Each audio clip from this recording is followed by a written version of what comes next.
वालेकुम, क्या हाल आप लोगों में? सब ठीक होंगे, खुश होंगे और बात भी होंगे। तो guys welcome back to our YouTube channel. मैं हूं हाशिम, ये है कोमल।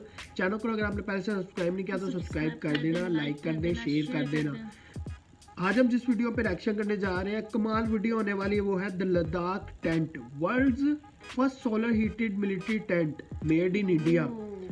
यार ये first solar heated military tank है और टेंट है, टैंक नहीं, टेंट है, मेड इन इंडिया है। और ये सोनम वेंगचक की वीडियो है। लद्दाख टेंट इन्होंने क्या बनाया है, क्या सारा सीन है, स्टार्ट कर लेते हैं। 1 2 3 लेट्स स्टार्ट। जुले नमस्कार व सलाम दोस्तों। वालेकुम सलाम। आप सबने सुना होगा कि लद्दाख के इन सीमाओं से चीन और भारत की सेनाएं पीछे हटाई जा रही हैं, यानी कि डिसएंगेजमेंट हो रहा है, जो कि बहुत ही अच्छी बात है दोनों देशों के लिए और तमाम दुनिया के लिए, क्योंकि इन ठंडे पहाड़ों में दोनों तरफ के तकरीबन 50,000 सेनाएं तैनात थी और ये सबके लिए एक मुश्किलात का सबब था। दोनों तरफ के माओं ने बहुत से बेटे गंवाए यहाँ, और इतनी ठंडी बर्फीली पहाड़ों में जब सेनाओं को तैनात किया जाता है और उन्हें रहना पड़ता है कपड़े के तंबुओं में या फिर लोहे के कंटेनर्स में, तो बहुत बड़ी मात्रा में यानी कि लाखों लीटर मिट्टी का तेल जलाना पड़ता है, जो कि खर्च बहुत ज़्यादा आता है देशों पर, क्योंकि ये तेल बाहर के देशों से आता है। फिर प्रदूषण का क्या कहें, जिसके वजह से हमारा जलवायु परिवर्तन हो रहा है, और यहाँ लद्दाख जैसे इलाकों में तो हमारे बर्फीले जो पहाड़ हैं, ग्लेशियर्स हैं, वो पिघलते जा रहे हैं। तो काफी मुश्किलात होती है। दूसरी तरफ फिर सैनिकों को कितनी दिक्कत होती है, आग के हादसे होते हैं और बहुत सारे जल के मरते हैं, और बहुत सारे सैनिक तो ठंड से हताहत हो जाते हैं, दोनों तरफ, चीन के भी और भारत के भी। तो इन हालातों को देखते हुए हम जहां आज हैं, Himalayan institute of alternatives Ladakh, यानी कि हयाल एक वैकल्पिक यूनिवर्सिटी है, जहां पर हम शोध करते हैं पहाड़ों में कैसे जीवन जिया जाए और यहाँ के जो स्रोत साधन हैं उनका इस्तेमाल करके जीवन को आसान कैसे बनाया जाए। तो इसी सिलसिले में हमने सोचा कि जब हमारे सैनिक इतने मुश्किलात में हैं सीमा पर, तो उनके लिए भी एक सोलर हीटेड शेल्टर क्यों ना बनाया जाए, क्योंकि आपने सुना होगा यहाँ हमने सोलर हीटेड घरों को बनाने में काफ़ी महारत हासिल की पिछले कोई 25-30 सालों में।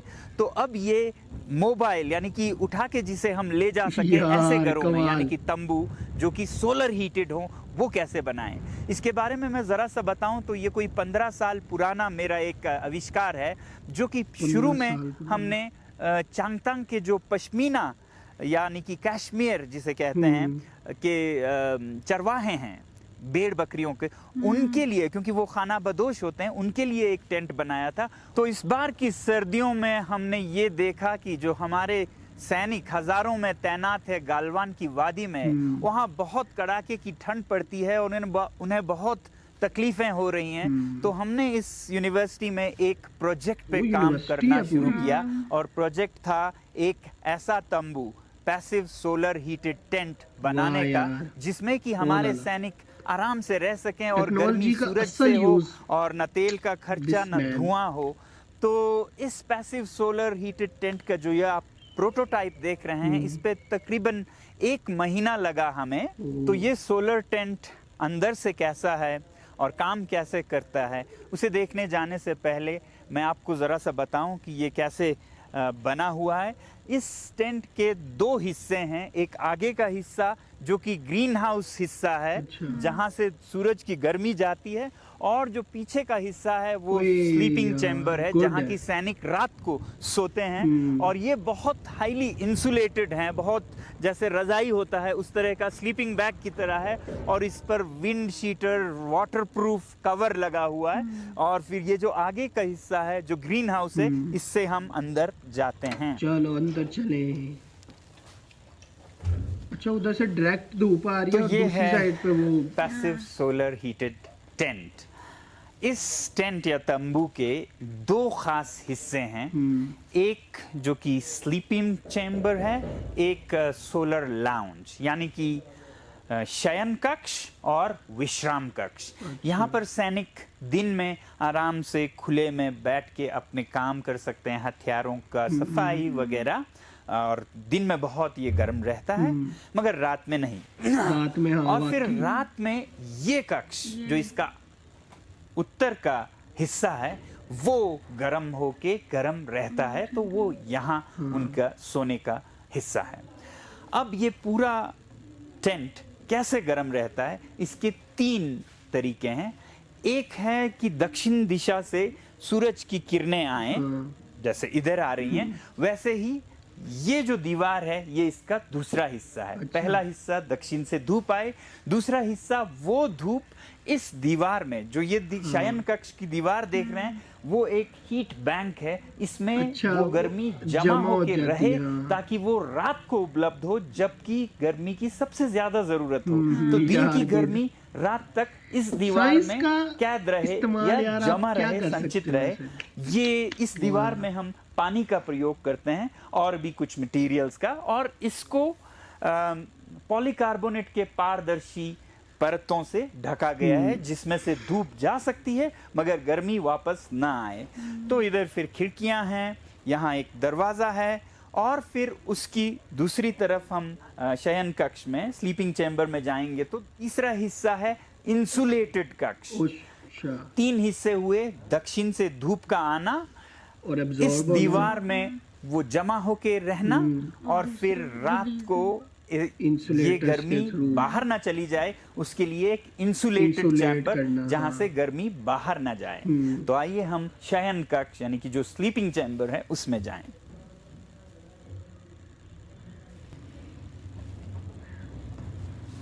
ओह यार, कितना वो बंद है और बिल्कुल भी ठंड नहीं लग सकती। सोलर टेंट का नॉर्दर्न यानी कि उत्तर का हिस्सा, जहां से धूप नहीं आती है मगर अंदर की गर्मी बाहर जाती है, तो इसमें मोटे परत लगे हैं जैसे आपके स्लीपिंग बैग्स में होते हैं। ये 4 तक परत हैं, जो कि हम जिस जगह पे हैं, कितनी ठंडी है उस हिसाब से 1 परत लगा सकें, 2 परत लगा सकें, 3 या 4 लगाएं।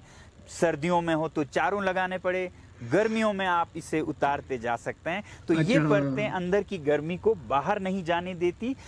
दक्षिण से धूप आती है, इस दीवार में जमा होती है, और फिर उस धूप को अंदर की तरफ तो आ सकती है वो गर्मी, मगर बाहर नहीं जा सकती। इस वजह से ये जो शयन कक्ष है इसका तापमान रात में भी काफी गर्म रहता है। जैसे कल रात को 10 बजे अंदर यहाँ पर 15 डिग्री था, जबकि इन दिनों बाहर की तापमान -14 के करीब चल रहा था। तो इस हिसाब से हमारा अनुमान है कि ये अंदर 100 से भी ज्यादा गुना 10 से 15 के बीच रहे, बहुत गर्म भी न रहे, क्योंकि सैनिकों को तैयार रहना है बाहर -30 में लड़ने के लिए। तो +10 से 15 तक अगर रहे तो बहुत अच्छी बात हो जाती है।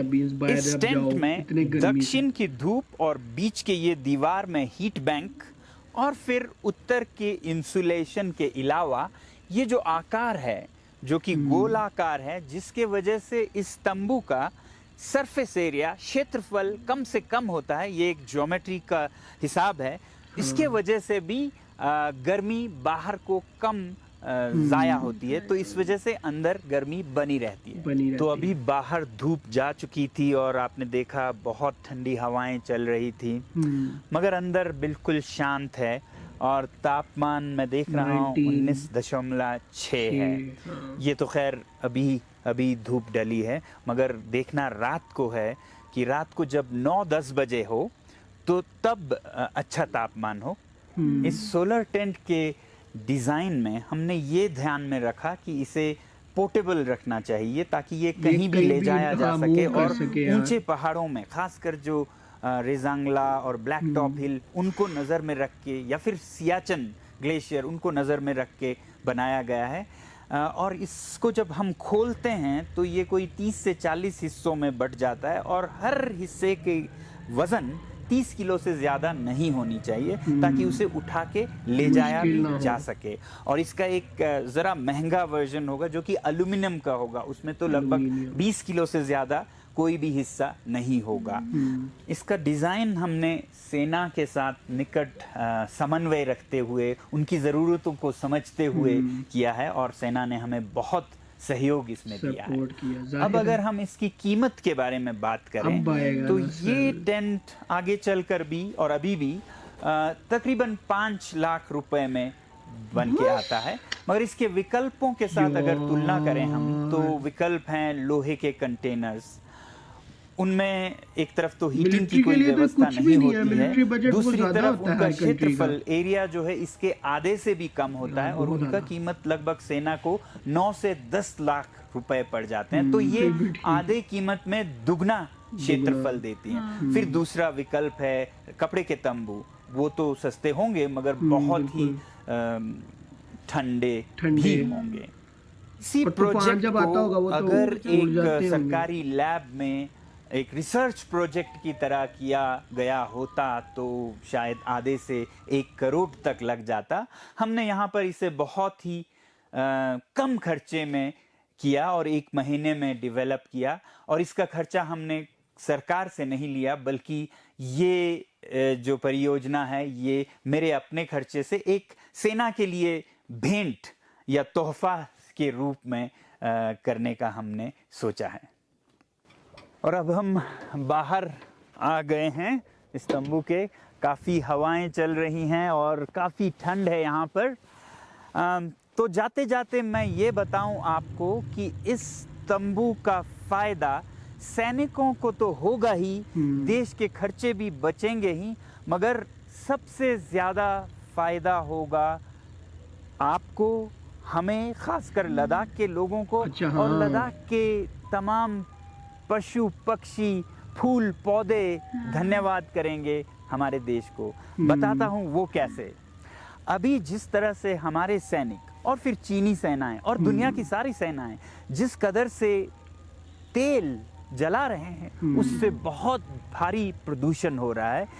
भारतीय सेना ही लद्दाख में सालाना 1 लाख किलो लीटर का प्रयोग करती है ईंधन का, जिससे कि तकरीबन 3 लाख टन कार्बन डाइऑक्साइड हवा में जाता है, जिससे कि जलवायु परिवर्तन होता है, जिससे कि आप दिल्ली में महसूस करते हैं और समुद्र तल पर, और हम लद्दाख में ग्लेशियर्स का पिघलना, तमाम सिस्टम्स का बिगड़ना देख रहे हैं। तो हमारी उम्मीद है कि अगर हमारे सैनिक ऐसे तंबुओं का प्रयोग करते हैं तो भारी मात्रा में तेल के प्रयोग में कमी ला सकते हैं। वैसे ही मैं तो चाहता हूं कि चीन के सैनिक भी, जिनको वहां भी उन्हें ठंड लगती होगी, उनका भी बहुत खर्चा है, प्रदूषण तो फिर चाहे चीनी हो या भारतीय हो सबको भुगतना पड़ेगा। मुझे उम्मीद है कि ऐसे आविष्कार का फायदा हमारे सैनिकों को मिले, हमारे आबो हवा को मिले, और हमारे ही क्यों, चीन की तरफ भी वहाँ की हवा भी साफ रहे, वहाँ के सैनिक भी इसका इस्तेमाल कर पाएं, क्योंकि वो भी इंसान हैं, उन्हें भी ठंड तो लगती ही होगी। मगर शायद फ़र्क इतना हो कि अब की बार सामान भारत से चीन जाए, न कि हर बार की तरह चीनी सामान हम खरीदें, और ये जो व्यापार का फ़र्क है वो भी कम हो और सब पड़ोसी खुशी से रह सकें। आपको कैसे लगे ये विचार ज़रूर लिखिएगा, अपना ख्याल रखिएगा। यार सलूट है भाई, हम लद्दाख के इन पहाड़ों से आपको भेजते हैं बहुत सारा प्यार और झूले। नमस्कार, सलाम व धन्यवाद। वालेकुम सलाम। यार बहुत आला वीडियो थी, मैं कहता हूँ दिल को लग गई वीडियो। बहुत आला use of technology, science and जो भी था, सोलर जो लाइट आती है, सोलर पैनल्स का, और ये सारे वहाँ पे जो यूनिवर्सिटी है इसमें इसी तरह के एक्सपेरिमेंट होते हैं कि आप कैसे इन एरियाज में सोलर पैनल का यूज करके जिंदगी को आसान बना सकते हो। तो मतलब कि इन्होंने यार, मतलब ये यार कमाल यार, इन्होंने सोनम वेंगचक इन्होंने जो है कमाल ही इन्होंने इनोवेशन किया ये वाली, और ये पूरी दुनिया इस वक्त मेरे ख्याल से हैरान होगी कि इन्होंने जो ये मिलिट्री का टेक्नोलॉजी में अपना साथ दिया है, टेक्नोलॉजी में, और उन्होंने एक इनोवेशन करके दिया है। इससे बिल्कुल यार पोल्यूशन, एक तो पोल्यूशन बहुत ज़्यादा खत्म कम हो हो जाएगा, जाएगी, इको फ्रेंडली हो वाकई। जाएगा सारा, और वहाँ पे और लोगों को रहने की आसानी भी हो जाएगी मिलिट्री वालों को कि काफी चलो वो रात को इतनी ठंड में बेचारे, फिर उन्होंने सारा दिन इतनी वो टफ हाँ टफ वहाँ पे करनी होती है, गार्डिंग करनी होती है वहाँ पे, सारा देखना होता है, पेट्रोलिंग करनी होती है। हो जाए थोड़ा सा। और सबसे बड़ी बात है पोर्टेबल है, आप आराम से Portable, उठा के उठा जहाँ के। पे भी अपना कैंप लगाना है और वहाँ इसको पे इसको लगा लगा के सकते हो, और और सारा दिन वो वहाँ से धूप एब्जॉर्ब करता करता रहे, रहेगा, और रात रात को को आप और- सुकून से वहाँ पे जो है ठंड भी नहीं लगेगी। और इतना टेम्परेचर, मतलब ये गुड है कि इतना टेम्परेचर रखा हुआ है कि अगर आप बाहर जाओ तो आपको ज़्यादा बाहर का टेम्परेचर भी ना लगे, भी ना क्योंकि अगर लगे। ज़्यादा ही गर्म हो ना अंदर, तो वो अगर आप बाहर जाओ तो आपकी तबीयत खराब हो तबीयत जाती है, खराब हो जाती है, बहुत तो है। ज़्यादा ये जो है ना ये ज़्यादा डेंजरस होता है वहाँ के। तो यार बहुत आला, बाकी सलूट है यार इनको, इन्होंने जो भी इनोवेशन किया है, मैं तो फ़ैन हो गया यार इन बंदे इनका। और बाकी में मिलते हैं नेक्स्ट वीडियो में। सब्सक्राइब कर देना चैनल को, वीडियो पसंद आई तो लाइक ज़रूर करना। 1 2 3 नापते हैं।